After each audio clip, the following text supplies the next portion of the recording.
प्यारे विद्यार्थियों, स्वागत है आपका श्री शक्ति विद्यापीठ स्कूल के ऑनलाइन क्लासेस के इस वीडियो में। आज के लेक्चर में अपना छोटा सा टॉपिक रहेगा मानक वेस्टर्न सेल। इस मानक वेस्टर्न सेल में अपन जो है इस मानक वेस्टर्न सेल की जरूरत क्यों महसूस हुई। देखो, अलग अलग कारण है। जो भी सेल है, अभी अपन ने क्या निकालना सीखा है, पीछे के वीडियो तक अपन सेल का क्या निकालते हैं, विद्युत वाहक बल निकालते हैं। लेकिन अपन क्या देखते हैं, सेल का विद्युत वाहक बल जो इलेक्ट्रोडों की सहायता से अपन निकालते हैं। लेकिन उन इलेक्ट्रोडों पर अपन क्या देखते हैं, वो इलेक्ट्रोड जिस विलयन में आपके डूबे हुए रहते हैं, उस विलयन की सांद्रता में क्या होता रहता है, परिवर्तन होता रहता है। यानी कि सांद्रता है वो स्थिर नहीं रह पाती है। तो उस स्थिति में क्या होता है, जो आपका सेल विभव या विद्युत वाहक बल है, उसमें आपको क्या होता है, निरंतर परिवर्तन अपने को देखने को मिलता है। तो वो परिवर्तन होता है, उसके कारण क्या होता है, अपन है दोबारा से सेल का विद्युत वाहक बल है वो नहीं उत्पन्न कर पाते हैं। तो देखो, मानक वेस्टर्न सेल की क्यों जरूरत पड़ी, कि मानक वेस्टर्न सेल की जरूरत इसलिए पड़ी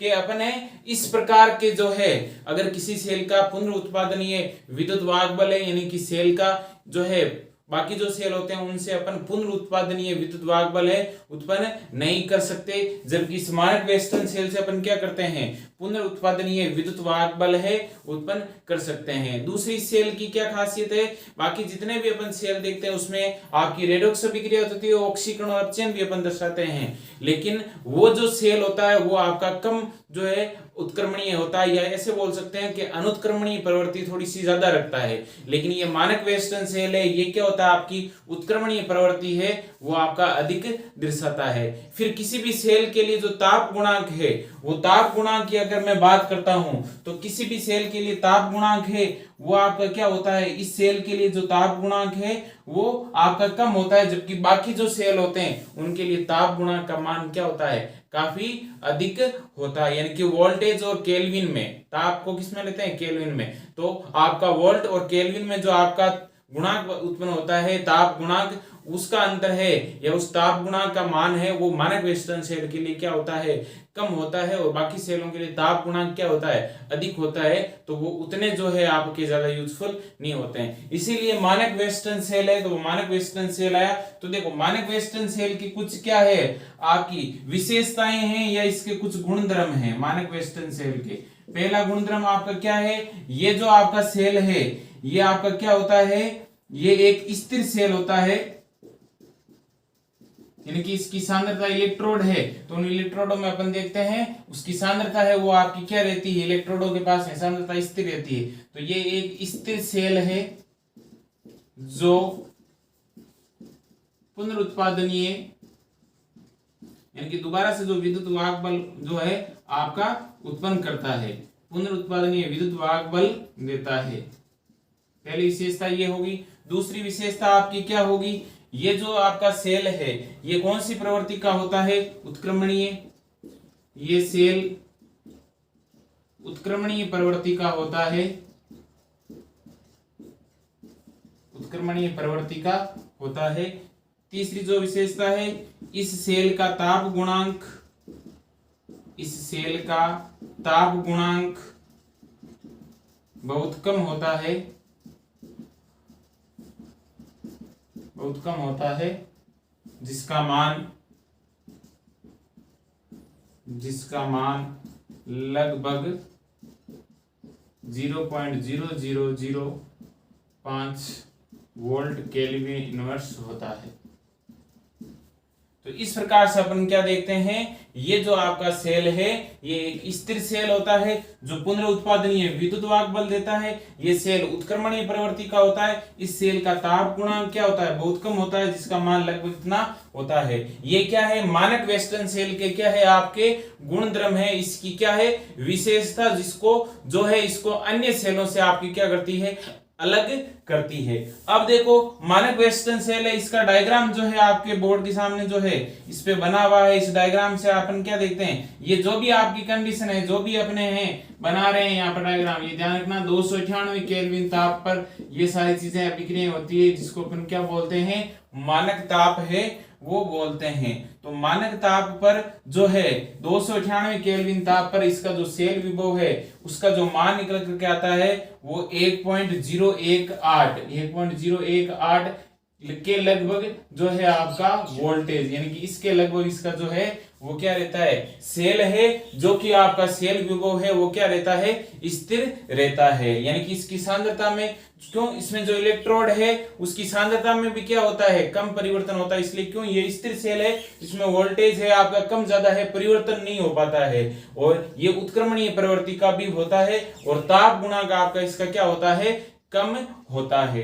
तो ये था इससे स्मारक रेजिस्टेंस सेल के अपन 294 केल्विन ताप पर अपन देखते हैं इसका सेल जो है विभव का मान कितना है, या सेल का विद्युत वाहकबल का मान कितना है, 1.018 वोल्ट है, तथा इसका ताप गुणांक का मान जो आपको नीचे दे रखा है वो अपने को दे रखा है। साथ ही देखो इसको क्या कहा जाता है, अपन देखो इस सेल का एक दूसरा नाम भी है, यानी कि ये जो आपका सेल है मानक वेस्टर्न सेल है, इसका एक दूसरे नाम से भी जाना जाता है, यानी कि इस सेल को, मानक वेस्टर्न सेल को, इस सेल को कैडमियम,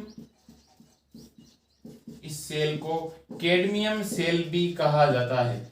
ये भी ध्यान रखना है, कई बार एग्जाम में जो है ये पूछ सकता है कि कैडमियम सेल का नामांकित चित्र बनाइए, या मानक वेस्टर्न सेल का नामांकित चित्र बनाइए। ठीक है, तो आपने मानक वेस्टर्न सेल पढ़ा है, लेकिन कैडमियम सेल के बारे में आपने ध्यान नहीं दिया, तो ये ध्यान रखना है, मानक वेस्टर्न सेल को दूसरे किस नाम से भी जाना जाता है, कैडमियम सेल भी कहा जाता है, इसको कैडमियम सेल भी कहा जाता है। तो ये हो गया आपका इसके बारे में सामान्य जानकारी। अब देखो अपन चित्र के अनुसार अपन क्या देखते हैं, चित्रानुसार आप अगर इसको देखते हो तो चित्रानुसार अपन क्या देखते हैं, चित्रानुसार ये जो आपका डायग्राम है कौन सी आकृति का दिखाई दे रहा है आपको, एच शेप, यानी कि एच आकृति का अपना ये मानक वेस्टर्न सेल का डायग्राम है, यानी कि एक कांच का पात्र है जो कौन सी आकृति लिए रहता है, एच प्रकार की आकृति आपका लिए रहता है। अब देखो इस डायग्राम को समझते हैं, फिर एनोड और कैथोड पर अभिक्रिया हो जाएगी। तो चित्र अनुसार अपन देखते हैं कि एक कांच का एच आकृति का बना हुआ आपका पात्र है, इसमें अपन क्या देखते हैं, दो नलियां बनी हुई है, एक तो बाईं तरफ की नली होगी और दूसरी क्या होगी आपकी दाईं तरफ की नली होगी। यानी कि चित्र अनुसार अपन देखते हैं एक एच प्रकार की आकृति का कांच का पात्र बना हुआ है, जिसमें एक दाईं तरफ जो है नली है और एक क्या है बाईं तरफ, ये बाईं तरफ वाली नली होगी और ये क्या होगी दाईं तरफ वाली नली। दाईं तरफ वाली नली में जो सबसे नीचे है वो अपन क्या भरते हैं, कैडमियम अमलगम। अमलगम किसे कहा जाता है, किसी भी धातु के साथ में पारा मिश्रित कर दिया जाए उसे क्या कहा जाता है, अमलगम कहा जाता है। तो ये देखो नली है, पहले जो है दाईं नली के सबसे नीचे वाले सिरे में अपन क्या देखते हैं, आपका क्या भरा जाता है, कैडमियम अमलगम भरा जाता है। इसी प्रकार से जो बाईं नली है उसके सबसे नीचे वाले सिरे में क्या भरा जाता है, आपका जो है पारा मिश्रित किया जाता है, यानी कि पारा है उससे ये सबसे नीचे जो आपकी बाईं तरफ की नली है उसमें अपन क्या करते हैं, पारा भर देते हैं नीचे वाले भाग में, नीचे वाले सिरे में। और इन दोनों के जो है दाईं और बाईं के जो नीचे वाले सिरे हैं, इन दोनों सिरों को अपन किससे जोड़ देते हैं, प्लेटिनम के तार से इन दोनों को क्या कर देते हैं, जोड़ देते हैं। यानी कि इन दोनों को अपन क्या करते हैं, प्लेटिनम के सिरे, प्लेटिनम का जो तार है उनसे क्या कर देते हैं, जोड़ देते हैं। इसमें अपन ने दाईं तरफ वाले में सबसे नीचे क्या भरा, कैडमियम अमलगम, बाईं तरफ वाले में सबसे जो नली उससे सबसे नीचे क्या भरा, अपन ने पारा जो है मिलाया है। फिर अपन देखते हैं कैडमियम अमलगम के ऊपर क्या भरा हुआ है, आपका कैडमियम सल्फेट बटा 8/3 H2O का लवण, जो कि कौन सी अवस्था में होता है, ठोस अवस्था में होता है। ठीक है, कैडमियम जो है CdS4 कैडमियम सल्फेट, और इसका जो है आपका हाइड्रेट दे रखा है, हाइड्रेट का मतलब इसमें जल के अणु है मिश्रित है, क्रिस्टलन जल के अणु मिश्रित है। यह आपका क्या रहता है, लवण होता है, जो कि कौन सी अवस्था में आपका ठोस यानी कि पेस्ट बना रहता है, इसको केलामल भी कहा जाता है, यानी कि कैडमियम सल्फेट का। अब ये देखो आपका जो पेस्ट या केलामल है, जो कैडमियम सल्फेट का आपका लवण है, ये क्या करता है, इन दोनों ही जो है पहले अपन क्या करते हैं, यहां पर जो है अपन ने क्या लिया, कैडमियम अमलगम लिया, कैडमियम अमलगम से ऊपर जो अपने को क्या भरना है, आपका यहां पर जो है आपका ये पेस्ट बना हुआ है। इस चीज का आपको ध्यान रखना, ये पूरा पेस्ट ये इसमें ज्यादा कोई आपका विशेष अंतर नहीं रहेगा, ये पूरा ही आपका इसमें पेस्ट है, कैडमियम सल्फेट का पूरा पेस्ट भरा हुआ है इस कैडमियम अमलगम के ऊपर। लेकिन इसमें आपको क्या करना है, जो इसमें सबसे नीचे क्या भरा हुआ है, आपका Hg भरा हुआ है, लेकिन उस Hg से बाद में ऊपर की ओर क्या भरेंगे, HgSO4। यानी कि इस जो है मर्क्यूरिक सल्फेट है उसका अपन क्या करते हैं, यहाँ पर जो है पात्र है उसमें ये मर्क्यूरिक सल्फेट है उस वो पदार्थ भरा रहता है, फिर इसके ऊपर क्या भरा रहता है, जो आपका यहाँ पर भरा हुआ है वो दोनों ही तरफ इस तरफ भरा रहता है। तो देखो सबसे नीचे यहाँ पर क्या भरा, दाईं तरफ तो भरा कैडमियम अमलगम, अमलगम का मतलब उस धातु के साथ पारा मिला दिया जाए वो क्या कहलाएगा, अमलगम। इस तरफ बाईं तरफ वाली नली में नीचे की सिरे की तरफ पारा, पारे के ऊपर क्या मिलेंगे, मर्क्यूरिक सल्फेट यानी कि इसी का सल्फेट हो जाएगा। फिर देखो इस कैडमियम अमलगम के ऊपर कैडमियम सल्फेट का लवण जो कि आप ठोस अवस्था में जो पेस्ट की तरह होता है, जैसे कोलगेट पेस्ट होता है वैसे ये पेस्ट भरा रहता है, ठोस अवस्था में होता है, इसके भी ऊपर भरा रहेगा, इसके ऊपर, इसीलिए इन दोनों को यहाँ पर मैंने दर्शा दिया है। ठीक है, फिर अपन क्या करते हैं, इन जो है इन सब के ऊपर जो बाकी बची हुई नली है उस पात्र में अपन क्या भर देते हैं, कैडमियम सल्फेट का क्या भर देते हैं, संतृप्त विलयन है आपका पूरे में, बाकी बचे में क्या कर दिया जाता है, भर दिया आपका जाता है। अब देखो क्या होता है, जब जैसे ही आपकी सेल जो है आपका कार्यरत होता है, यानी कि ये सारी अभिक्रियाएं यहाँ पर संपन्न होती है, तो जब सेल कार्यरत होता है तो निम्न प्रकार की अभिक्रियाएं आपकी यहाँ पर बनकर के आती है, जो कि एनोड और कैथोड पर होने वाली अभिक्रियाएं हैं। यानी कि जब सेल आपका कार्यरत होता है, जब सेल कार्यरत होता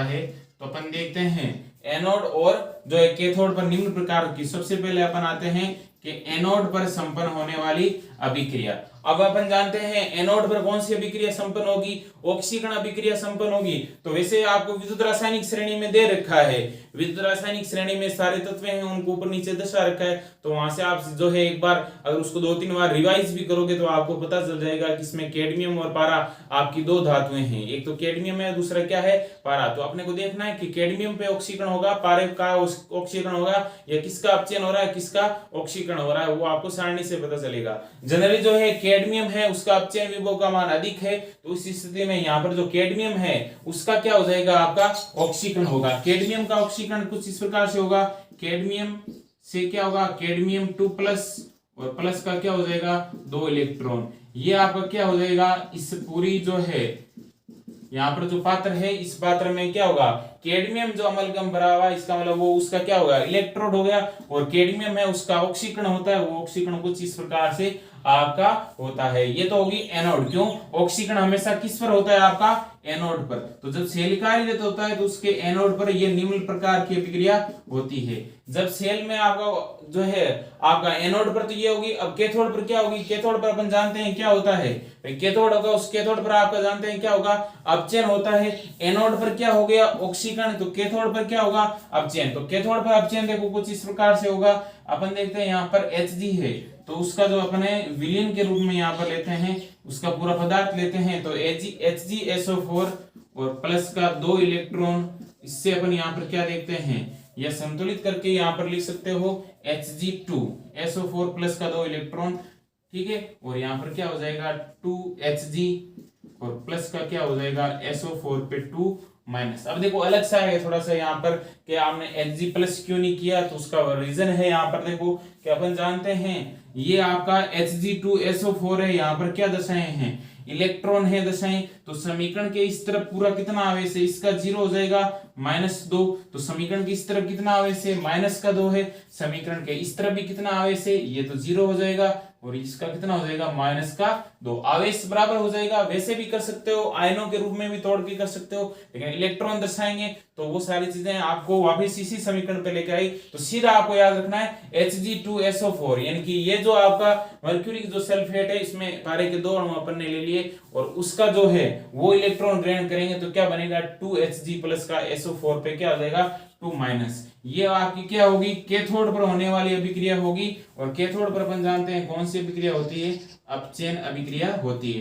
ध्यान रखना आवेश है दोनों तरफ ही आपके बराबर होना चाहिए, जैसे ऊपर वाले में देखो इस तरफ 0 है तो +2 -2 क्या हो जाएगा 0, इसमें इस तरफ -2 है तो इस तरफ भी -2, तो यहाँ पर अगर मैं Hg को प्लस करता हूँ तो +2 -2 क्या हो जाएगा 0 हो जाएगा, जब इस तरफ क्या रहेगा -2, तो इसीलिए यहाँ पर Hg2SO4 के साथ में 2 इलेक्ट्रॉन आपके यहाँ पर होंगे। अब देखो ये ये जो है इस प्रकार के सेलों में सबसे ज्यादा एनोड और कैथोड पर होने वाली अभिक्रियाएं ही सबसे ज्यादा पूछी जाती है।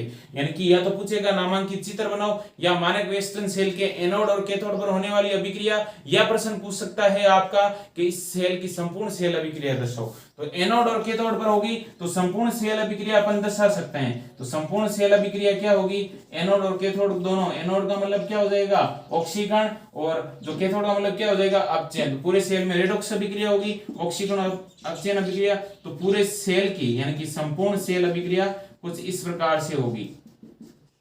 संपूर्ण सेल अभिक्रिया में आप देखो क्या कर दो, एक बार जोड़ दो, फिर अपन नीचे वापस लिख लेंगे।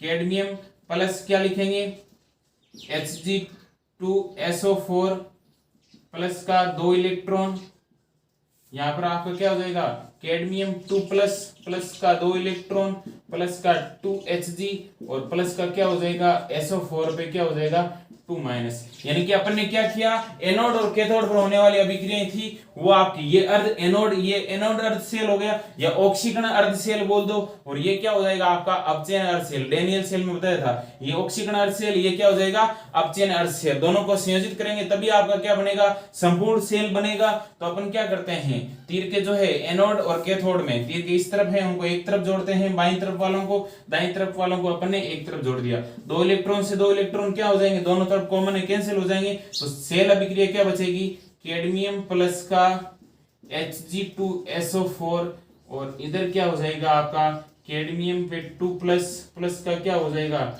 2Hg, और प्लस का क्या हो जाएगा SO4 पे क्या हो जाएगा 2 माइनस। अब देखो आवेश है आपका बराबर होना चाहिए। समीकरण की इस तरफ देखते हो आपका 0, इस पे भी 0, यानी कि समीकरण के इस तरफ क्या है 0 आवेश है, तो सामने भी 0 होना चाहिए। तो देखो क्या हो जाएगा, कैडमियम पे +2, SO4 पे -2, तो +2 -2 क्या हो जाएंगे 0 हो जाएंगे, और इस पे आपका 0 है। तो ये इसकी क्या हो जाएगी सेल अभिक्रिया। तो ये आपकी क्या कहलाएगी, इसकी सेल अभिक्रिया। ये था आपका पूरा मानक वेस्टर्न सेल। तो मानक वेस्टर्न सेल में मेन इसका डायग्राम है, डायग्राम में जैसे जैसे आपके भर रखे हैं उसी प्रकार से आपको भरना है। फिर एनोड और कैथोड में कौन सी अभिक्रियाएं होती है, फिर इस मानक वेस्टर्न सेल के गुणधर्म आपके क्या होते हैं। छोटा सा टॉपिक है, बाकी जो आपका नेक्स्ट टॉपिक है वो आपका नैनसेट समीकरण है, तो उसमें आपका पूरा है, थोड़ा सा लंबा टॉपिक है, तो उसमें आपका ज्यादा समय लगेगा। तो उस टॉपिक को अपन नए सिरे से आने वाले नेक्स्ट वीडियो में है वो आपका करेंगे। तब तक जो है आप इसका डायग्राम है, इस पार्ट में जितने भी आपके टॉपिक में उन सब के डायग्राम, एनोड और कैथोड पर होने वाली अभिक्रियाएं हैं वो आपको जो है सबको उनको बराबर है पार्ट में रिवाइज करते हुए रहना है। तो बाकी की चर्चा अपन नेक्स्ट वीडियो में करेंगे।